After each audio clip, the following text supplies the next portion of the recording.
ஆத்ம நண்பர்கள் அனைவருக்கும் அன்பான வணக்கம். நம்முடைய ஆத்ம ஞான மையம் யூடியூப் சேனல்ல தொடர்ந்து நம்ம திவ்ய தேச பதிவுகளை சிந்தனை செய்து வருகிறோம். இன்னைக்கு நாம 15வது திவ்ய தேசமாகிய திருச்சேரை அப்படிங்கிற திவ்ய தேசத்தை பத்தி பார்க்கலாம் வாங்க.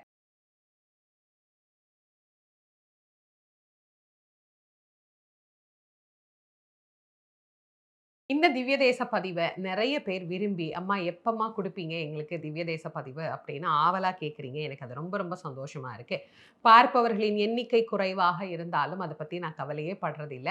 உங்களுக்கு தொடர்ந்து இத குடுக்கணும் அப்படின்னு தான் எனக்கு ரொம்ப ஆசை. ஆனா நடுவுல மற்ற பதிவுகளும், நிறைய வேலைகளும் இருக்கிற காரணத்தினால, அப்பப்போ இந்த பதிவுகள் கொஞ்சம் தள்ளி போகும். விசேஷ காலங்கள் வர்றபோது, அதற்கு உரிய பதிவுகள உடனே குடுக்கணும் அப்படிங்கிறதுனால தான். மற்றபடி வேற எந்த காரணமும் இல்ல. கண்டிப்பா 108 திவ்ய தேசங்களையும் உங்களுக்கு பெருமாளுடைய அனுகிரகத்தால நிச்சயமா அடியேன் கொடுப்பேன். இப்ப நம்ம பார்க்க போறது கும்பகோணத்துக்கு பக்கத்துல இருக்கிற திவ்ய தேசம் தான். இப்படி தொடர்ந்து கும்பகோணம் பக்கமாவே தான் நம்ம சுத்திட்டு இருக்கிறோம்னு நினைக்கிறேன். ஏன்னா, இங்க இருக்கிற திவ்ய தேசங்கள் தான் இப்படி வரிசையா பார்க்குறோம். சிலர் இதுல ஒரு கேள்வி கேட்கிறீங்க. இந்த திவ்ய தேசங்களை நீங்க ஒரு வரிசைப்படி சொல்றீங்கல்லம்மா, சில இடங்கள்ல இந்த வரிசை மாறி இருக்குமே அப்படின்னா, அது மாறி தான் இருக்கும். எல்லாரும் ஒரே மாரி இதே வரிசைய வச்சு சொல்லுவாங்களா? அப்படிங்கிறது கிடையாது. ஒவ்வொருத்தரும் அந்த வரிசை கிரமம் மாறும். எது மாறுனா நம்மளுக்கு என்ன? நமக்கு 108 திவ்ய தேசங்களை நாம சிந்தனை பண்ணினோம்னா போதும். அதனால இதுதான் முதல்ல, இது 2, இது 10, இது 15 அப்படிங்கிறத யாரும் குழப்பிக்க வேண்டாம். ஒரு வரிசைப்படி இத நமக்கு சொல்லி வச்சிருக்கிறாங்க. அத நான் உங்களுக்கு அந்த வரிசைப்படி சொல்றேன். இந்த திருச்சேறை அப்படின்னு சொல்லக்கூடிய அழகான திவ்ய தேசத்த பஞ்சசார சேத்திரம் அப்படின்னே சொல்லலாம். 5 வகையான சாரங்கள் இங்கே அமையப்பெற்றிருக்கிறது அப்படிங்கிறது தான் இந்த ஊருக்கு உண்டான சிறப்பு. முதல்ல இந்த தலம் பஞ்சசார தலம். இங்க இருக்கக்கூடிய பெருமாள் சாரநாத பெருமாள். தாயாருக்கு பேரு சாரநாயகி அப்படின்னு பேரு. சார விமானம், சார புஷ்கரணி. ஆக 5மே சார, சார, சார அப்படின்னு அமைந்திருக்கக்கூடிய பஞ்சசார சேத்திரம் அப்படின்னு இந்த சேத்திரம் அழைக்கப்படுது. இன்னொரு சிறப்பும் இங்க உண்டு. மத்த தலங்கள்லாம் 2 தேவி, 3 தேவி பார்க்கலாம். ஆனா இங்க 5 தேவிமார்கள் எழுந்தருளி அருள் புரிகின்றார்கள். அப்போ பஞ்சசார தலத்துல பஞ்ச தேவிகள் இருக்கிறாங்க அப்படிங்கிறதே ஒரு உயர்வு தானே. முதல்ல யார் இருக்கிறா அப்படின்னா, ஸ்ரீதேவி, பூதேவி, நீலாதேவி. இந்த 3 பேர் மட்டும் இல்லாம, மகாலட்சுமி தாயாரும் இருக்கிறாங்க. இன்னொரு சிறப்பு சாரநாயகி தாயார். இந்த தலத்துக்கே உரிய தாயாராக அவரும் எழுந்தருளி அருள் புரிகின்றார். அப்போ பஞ்சசார சேத்திரம் 5 தாயாரோடு பெருமாள் எழுந்தருள பண்ணி ரொம்ப அழகா ஆனந்தமா திருவிழாக்கள் காணக்கூடிய ஒரு அற்புதமான திவ்ய தேசம் தான் இன்னைக்கு நாம பார்க்கக்கூடிய திருச்சேரை அப்படிங்கிற இந்த திவ்ய தேசம். இந்த திவ்ய தேசத்துக்கு அப்படி என்னம்மா சிறப்பு? ஏதோ சாரம் சாரம்னு சொல்றீங்களே, சாரம்னா என்ன? வேதத்தினுடைய சாரம், புராணத்தினுடைய சாரம், இதிகாசங்களினுடைய சாரம், இப்படி எல்லா சாரங்களையும் தன்னகத்தே ஏற்றுக்கொண்ட ஒரு அற்புதமான திவ்ய தேசம். இன்னும் உங்களுக்கு கொஞ்சம் தெளிவா புரியிற மாரி சொல்றேன். பிரம்மதேவனுக்கு வேலை என்ன அப்படின்னா, இந்த உலகத்தை படைப்பது. படைக்கின்ற இந்த உலகத்துக்கு தேவையான விஷயங்கள காப்பாத்தி, பிரளய காலத்திலிருந்து மீண்டும் இந்த உலகத்தை படைப்பது. இதுதான் பிரம்மனுடைய வேலை. அப்படி ஒரு முறை பிரளய காலம் வருகிற போது, வேதங்கள், புராணங்கள், இதிகாசங்கள் இதையெல்லாம் எப்படி காப்பாத்துறது அப்படின்னு அவருக்கு ஒரு யோசனை.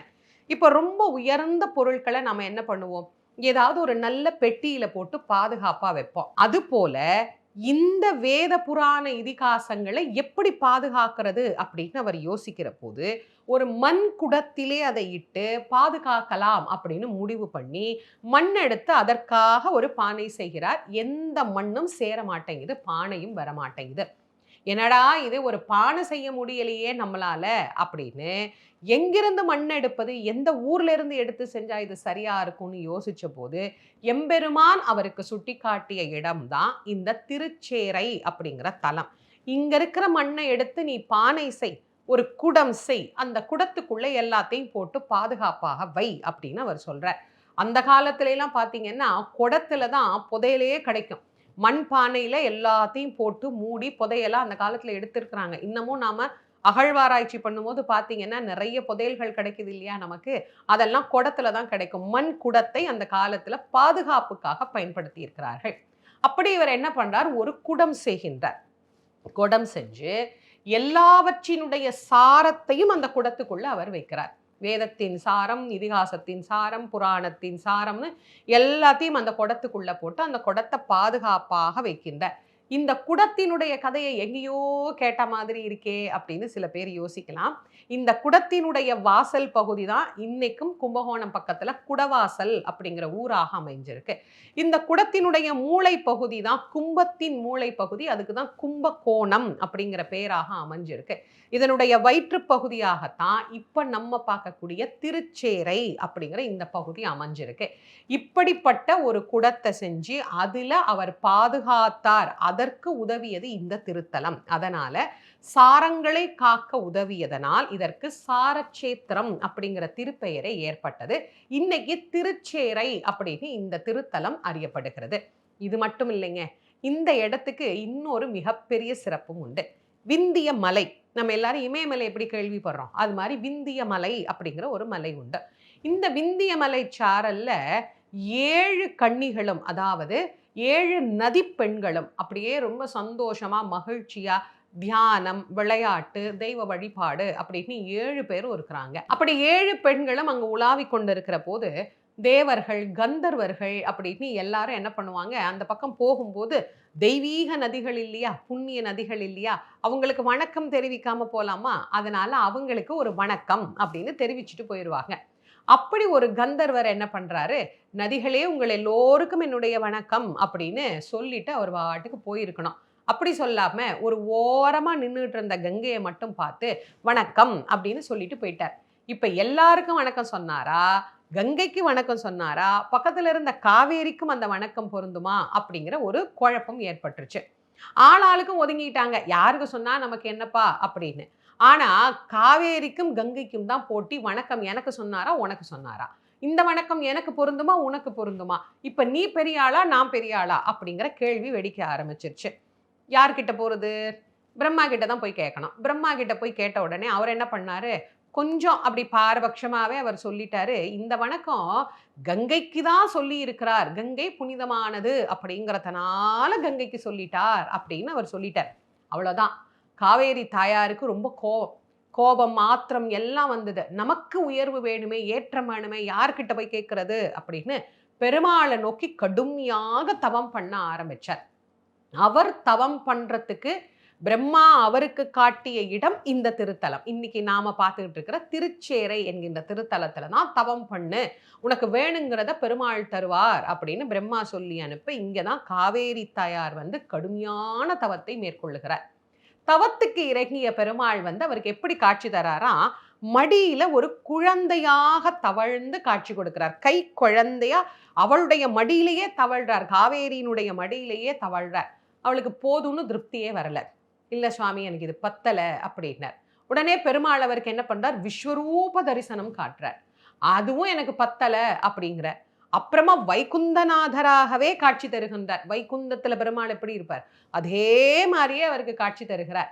அதுக்கு பிறகுதான் அவளுக்கு மனசுல அப்பா பெருமாளை திருப்தியா நம்ம பார்த்துட்டோம் அப்படிங்கிற ஒரு எண்ணம் ஏற்பட்டது. அப்ப பெருமாள் சொல்றார், அம்மா காவேரி தாயே, நீ கவலையே படாத, கங்கைக்கு இணையான ஏற்றம் உனக்கு கிடைக்கணும் அப்படின்னு தானே நீ நினைச்ச, கொஞ்ச நாள் காத்துரு. பக்கத்துல திருவரங்கம் அப்படின்னு ஒரு திருத்தலம் வரும். அந்த திருவரங்கத்துல நான் பள்ளி கொண்டவனாக எழுந்தருளி அருள் புரிவேன். அப்போ என்னுடைய திருவடியை தழுவிக்கொண்டே நீ ஓடு. இந்த புண்ணியம் உலகத்துல எந்த நதிக்கும் கிடைக்க போறது இல்லை, உனக்கு மட்டும்தான் கிடைக்கும் அப்படின்னு அவர் காவேரிக்கு ஒரு வரம் தந்தார். அந்த வரத்தை கேட்ட உடனே காவேரிக்கு அப்படி ஒரு சந்தோஷம். பெருமாள் தன்னுடைய திருவடியை தழுவுறத்துக்கு எனக்கு ஒரு வாய்ப்பு கொடுத்திருக்கிறாரே, இந்த திருவடி கிடைக்காதா அப்படின்னு எத்தனையோ கோடி கோடி யுகங்களாக பலர் தவம் பண்றாங்க.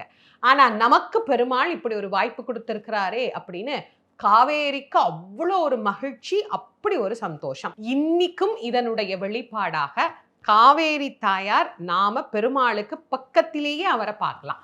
பெருமாளுக்கு பக்கத்துல எழுந்தருளி தான் எப்படி பெருமாளிடத்திலே அருள் பெற்றேனோ அதுபோல இங்கு வரக்கூடிய பக்தர்களெல்லாம் இந்த பெருமாள் கிட்ட அருள் பெறணும் அப்படின்னு அப்பவே காவேரி தாயார் பெருமாளுக்கு ஒரு விண்ணப்பம் வைக்கிறார். அப்போ பெருமாள் என்ன சொல்றாரு, கவலையே படாத, எனக்கு பக்கத்திலேயே நீயும் எழுந்தருளி அருள் புரி, உனக்கு நான் காட்சி தந்தது போலவே, உனக்கு நான் அருள் செய்தது போலவே இந்த திருத்தலத்துல என்னை நாடி தேடி வந்து வழிபடக்கூடிய பக்தர்களுக்கு வேண்டும் என்கின்ற வரங்களை எல்லாம் வழங்கி பரிபூரணமாக அவர்களுக்கு நான் ஆசி தருவேன் அப்படின்னு சொல்லி பெருமாள் காட்சி கொடுத்த இடம்தான் திருச்சேரை என்று சொல்லுகின்ற அழகான இந்த திவ்ய தேசம். அற்புதமான திவ்ய தேசங்க. இங்க காவேரி தாயார புஷ்கரணி பக்கத்திலையும் பார்க்கலாம், மூலஸ்தானத்திலையும் நாம பார்க்கலாம். காவேரி வணங்கி அருள் பெற்ற அழகான திவ்ய தேசம் அப்படின்னா இந்த திவ்ய தேசம் எப்படி இருக்கும் யோசிச்சு பாருங்க. இந்த திவ்ய தேசத்துக்கு போனீங்கன்னா பெருமாளை பார்க்கறதோட மட்டும் இல்லாம மறக்காம இங்க இருக்கிற ராமரையும் சேவிச்சுட்டு வரணும். ராமருக்கு இங்க ஒரு சிறப்பு உண்டு. பொதுவா ராமரை நம்ம எப்படி பார்ப்போம்? தலையில மணிமுடி எல்லாம் வச்சு வில்லெல்லாம் வச்சு அவர் ஒரு ராஜாவாக அவர் இருக்கக்கூடிய அந்த காட்சியை தானே பொதுவாக நம்ம பார்ப்போம். ஆனா இங்க இருக்கக்கூடிய ராமச்சந்திரமூர்த்தி சடாமுடி தரித்த ராமச்சந்திரமூர்த்தியாக காட்சி தருகிறார். அவரை அதே கோலத்துல இங்க வச்சு வழிபாடு பண்றாங்க. ராமர் வனவாசம் போன போது எப்படி மர உரி உடுத்தி சடைமுடி வைத்து கானகத்திற்கு போனாரோ அந்த கோலத்துல அந்த திருக்காட்சியை இந்த திருத்தலத்துல பார்க்கலாம். வாழ்க்கையில நிறைய பேர் எங்களுக்கு வாழ்க்கையே ஒரு வனவாசம் மாதிரி இருக்கு, எங்க வாழ்க்கையே ரொம்ப கஷ்டமா இருக்கு, எங்களுடைய வாழ்க்கையில நாங்க படுற துன்பத்திலேருந்து வெளியே வர முடியலன்னு நினைக்கிறவங்க இங்க இருக்கக்கூடிய ராமருடைய சன்னதிக்கு போயிட்டு ராமரை வழிபாடு பண்ணி இந்த இக்கட்டான நிலையிலிருந்து என்னை காப்பாத்து அப்படின்னு அவர்கிட்ட பிரார்த்தனை பண்ணிட்டு வந்தா அது கண்டிப்பாக நிறைவேறும். இந்த தலம் ரொம்ப ரொம்ப அற்புதமான திருத்தலம். திருமங்கை ஆழ்வார் இந்த பெருமாளை பாடிய பாசுரம் ரொம்ப அழகான பாசுரம். அதுல ஒரு பாசுரத்தை இப்போ உங்களுக்கு நான் சொல்றேன். அம்புருவ வரி நெடுங்கண் அலர் மகளை வரை அகலத்து அமர்ந்து மல்லல் கொம்பு உருவ விளங்கணி மேல் இளங்கன்று கொண்டு எரிந்த கூத்தர் போலாம் வம்பு அலரும் தன் சோலை வன் சேரை வான் உந்து கோயில் மேய எம்பெருமான் தாழ் தொழுவார் எப்பொழுதும் என் மனத்தே இருக்கின்றாரே. திருமங்கை ஆழ்வார் இந்த பெருமாளுக்கு மங்களாசாசனம் செய்கிற பாட்டில் இந்த பாட்டு நான் படிக்கும் போது எனக்கு ரொம்ப மகிழ்ச்சியா இருந்தது. அதனால தான் இதை உங்களுக்கு பகிர்ந்து கொள்ளணும்னு இந்த பாசுரத்தை உங்களுக்கு சொல்றேன். இதுல அவர் சொல்றார் பாருங்க, இந்த திருத்தலத்தில் இருக்கிற பெருமானை யாரெல்லாம் வந்து உருகி சேவித்து வழிபாடு செய்கின்றார்களோ அவர்கள் எப்போதும் என் மனத்தே இருப்பர் அப்படின்னு சொல்றார். அவர்களை தலைமையில வச்சு கொண்டாடணும்னு பாசுரம் எல்லாம் எழுதிய திருமங்கை ஆழ்வார் அங்க போற பக்தர்களை எல்லாம் தன்னுடைய மனத்திருத்தி அவர்களை உயர்வாக பேசுவார். அப்படின்னா இந்த திருத்தலம், இந்த திவ்ய தேசம் எப்பேற்பட்ட திவ்ய தேசம் அப்படிங்கிறத நீங்க புரிஞ்சிருப்பீங்கன்னு நான் நம்புறேன். இது வரைக்கும் நீங்க இந்த தலத்துக்கு போயிருக்கிறீங்க, இந்த பெருமாளை சேவிச்சிருக்கிறீங்கன்னா கீழே கமெண்ட்ஸ்ல சொல்லுங்க பெருமாள் எப்படி இருந்தார் அப்படின்னு.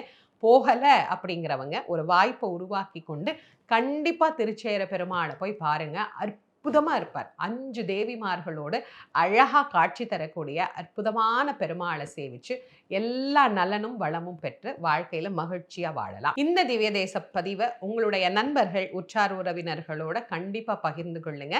நம்முடைய ஆத்மஞான மயம் யூடியூப் சேனலை இதுவரைக்கும் நீங்க சப்ஸ்கிரைப் பண்ணலைன்னா பண்ணிக்கோங்க. மீண்டும் மற்றும் ஒரு அழகான திவ்ய தேசத்திலிருந்து உங்கள் அனைவரையும் சந்திக்கும் வரை உங்கள் அனைவருக்கும் நன்றியும் வணக்கமும் கூறி விடை பெறுவது திருமுருக வள்ளல் வாரியார் சுவாமிகளின் மாணவி தேசமங்கேற்கரசி. நன்றி, வணக்கம்.